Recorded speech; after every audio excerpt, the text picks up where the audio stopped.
Hey guys, welcome back to Suck Less Saturday. I am your host, Neil. I've got a new one for you, something I want you to think about. Usually I've got a guest with me. This guy don't talk much. He usually is at the other end of my barrel when I'm doing my dry fire. Got something that I want to talk to you about that maybe will help you suck a little bit less this week. You need a shot timer because that which gets measured gets worked on. The Range Tech Timer is the official timer of Active Self-Protection because it is versatile, reliable, feature-rich, and very economical. Check out all it can do at the link below. All right, so those of you that know me know that maybe I had a birthday this week. In fact, as I'm recording this, it's today. Steph is telling me that I need to sign up for an AARP card. I don't know, is there that much gray here? There is a lot of gray there. But anyway, the grandkids seem to like it, so it's going to stick around for a while. I don't care what anybody else says, right? But anyway, so something that we think about a lot in the world of handguns and self-defense is being prepared and having everything ready when the worst day happens, right? Something that is also hit very big, there's been a big wave of people getting dot guns, getting dots put on their guns. So right here is my VP9. I'm going to show you here that thing is cleared. There's nothing in the chamber. I've got no magazine there whatsoever. But the dot has really come on big in the last, I don't know, 3-4 years really, but this last year, man, it seems like every class we go to, there's as many dots as there are any other as iron guns. People are getting to use these things a lot. You can see, man, mine is dirty. Holy cow. That's the next part. We'll talk about that here in a second. But one thing that is a really bad day is when you draw your gun and you press out and there is no dot. There's a few reasons for that. The biggest reason is the battery is dead. These batteries are designed to last for a couple of years, 10,000 hours, some of them say, and that kind of thing. However, I've had batteries go dead. New batteries go dead at the worst time. So clearly you got to have some backup irons and that kind of thing. It's pretty rare. You do see it, but it's pretty rare. One of the ways to take care of that is to switch out the batteries, right? A great time to do that is on your birthday. So dot folks, I don't even know who I learned this from. This might be a Scott Jelinski thing. I think maybe that was from him. Could have been John Johnston that told me this. But basically they told me, hey, put a mark on your calendar on your birthday, go around and put all new batteries in your dot guns. The batteries are supposed to last 2 to 3 years. If you put a new one in every year, they are not expensive. They don't cost much. And on the worst day of my life, I want to pull this gun up and I want to see a red dot right there, or a green circle if you're a Holosun person, red dot if you're a Trijicon, an RMR folk, whatever. You want to see a dot when that thing comes.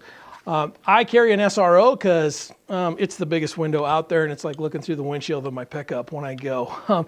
One of the really nice things here, and I'm going to get in nice and tight, I think you can see that, but right in here is the battery cover. So I don't have to remove this dot to change the battery. Take a Phillips head screwdriver, screw that thing out, put my new battery in, screw it back in.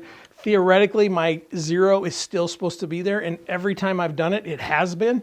However, I would recommend that after you change that out, go shoot a few rounds and confirm your 0 is still there.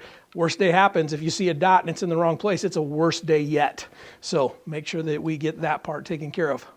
If you're an RMR guy, you know, those things are heavy duty. People love them. There's nothing wrong with them. I carried one for quite a while. I really liked it. I just prefer the bigger window. But that RMR, heavy duty, can take a beating. I've seen some folks really pound on things with them and they hold up. The challenge that I have with them is, other than the small window, is you have to remove the whole unit to change the battery out. So do that. Then go check your 0. The Holosun, I think some of those you can change from the top without removing. You can get into them from the side or the top as well. Again, once you change that battery, go recheck your 0. Life is good, right? So that's the big one for this week. Check your dots, check all of your batteries, make sure everything's good. I don't care if your birthday was 6 weeks ago, maybe, now if you check 6 weeks ago, you're off the hook, right? But if you had a birthday recently and you didn't check your dots, go check them now. If you have a birthday 6 months from now, but you know it's been a while, go check your dot. And if you did it on your birthday, go check your calendar for next year. Make sure that you're reminded to do it then. All right? That's one way that you're going to suck a little bit less. Doesn't take any time, doesn't take any ammo to do this. Just hustle through it. You can get them all taken care of right away. The next step to this week's Suck Less is actually something that I'm going to have you do other than checking batteries. You can see here, I don't typically dress in the button down. However, like I said, it's my birthday. We're getting ready to go out. We're gonna have a nice night. The whole family's getting together. Gonna eat all of the meat at the Brazilian Carnival. I win when I go to those places. They don't like it when I walk through the door, but I'm gonna win tonight. But one thing I'm gonna do is I'm gonna dress a little different than I typically do. This is not my tactical hobo, polo that I'm typically wearing. This is a nice button-down shirt. Hopefully I look a little bit more presentable. So what I have noticed is when we change clothes and we go away from what we typically do, things are a little bit different in our draw. So what I'm going to ask you to do is put on your, not Sunday best, but I'm going to go out and hang out and have a good time, but I want to look nice clothes. So if it's a button-down shirt like this, if it's a suit jacket or something along those lines, put that on and do one round of dry fire. 10, 15 minutes of it is all you got to do. Just get a feel for it so you understand that if the worst day of your life comes when you're dressed nice or different than you typically are, that you're ready. Because in this case, I don't know if you can see me here, it's going to be difficult for me to do my fig leaf, right? Now, I don't want to rip buttons and I don't want to ruin my clothes and I don't want you to either, but I'm going to work through what is that going to look like to draw my gun when I'm wearing something that's different than what I typically draw. Now, in the worst case, I'm probably just going to rip these buttons off and go to work and do my thing. But I don't want to ruin my clothes and I want to do it right. So I'm going to pull my shirt up a little bit from the back. I'm an untucked guy. I can tuck this thing in and I'll probably do that off camera here in a little bit and work on this a little bit before we head out of town. But so I'm going to pull this back of my shirt up a little bit and I'm just going to practice getting that thing up, pressing out, seeing my dot. Okay. And then how am I going to reholster carefully? Now, you can do this with your nice clothes. You can do this with your heavy coat. You can do that. I know we did one with gloves a while back that Brian did on a Mantis Monday.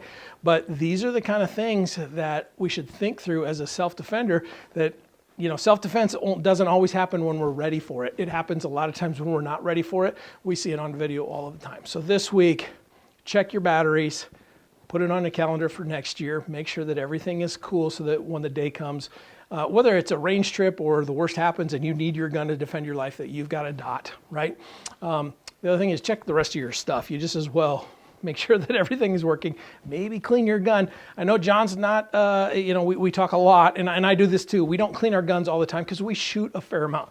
Right now, with ammo being what it is and hard to come by, we're doing a ton of dry fire and guns will get dusty and dry and we don't lube them enough. So maybe clean your gun. That's cool. You can do that. That's totally up to you. I'm not going to be at your gunfight, so I don't care what you do. I'm just giving you the advice. I'm probably going to go clean mine after this weekend anyway, just because I'm due. I've shot way too many thousands of rounds. But anyway, check your batteries, clean your gun, spend a little bit of time doing something in dry fire that you don't normally do. So if you're a polo person, put on a button down. If you're a button down person, put on a polo. If you are used to drawing with all those kind of different shirts, put on a jacket, a coat, some gloves. Do some stuff that is normal to you. Now, if you live in Texas, of course, it gets cold in Texas sometimes recently, right? Put on your heavy jacket, your big gloves, try to get that gun out and see what it's like. Now, the big thing here is this is dry fire. Unload your gun. Please barrel block that thing if you've got one and do the work that way so that you can do it safely and effectively and understand what it feels like. So when that day comes, if it comes when you're wearing the coat, the gloves, the button-down shirt, that you can do what you got to do to defend your life. Might help you suck a little bit less if the worst happens. All right, guys, we'll see you next week. Thanks for joining me.